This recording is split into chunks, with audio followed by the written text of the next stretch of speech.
Ajus ngutna banirap ikipai ba.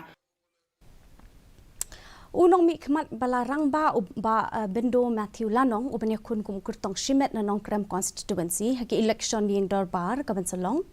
Hine kasngi ulaong bo shimla yo aka tiket na kaseng United Democratic Party na kadaw jong ka jingrung dkhot jong kinong KHASI kaseng. Haba kran bekelat patai kubor. Uba Lanong ubala long uway ni ginong seng ya kaseng UDP ula keno bo president bo general secretary kaseng kila don ketiban kentat ai tiket yo. Uniu Nongmihkhmat bala Rangbah ula ongru bo salit pai kaseng kemi hadian beladap ke election.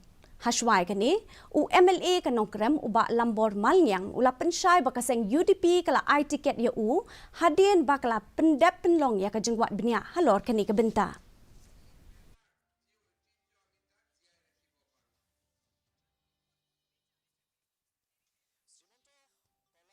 So UDP is no longer, the party that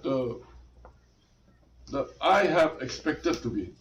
Had it been with me, there together, we could have reached 15, 16. But 30. It's out of the question. 30, I think, is Exaggeration. a figment of imagination. So I don't want to say everything on that.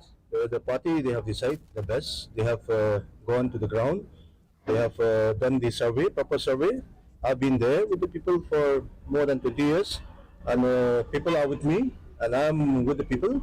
So on these, accounts, so the party has decided to, allot the party to get to me.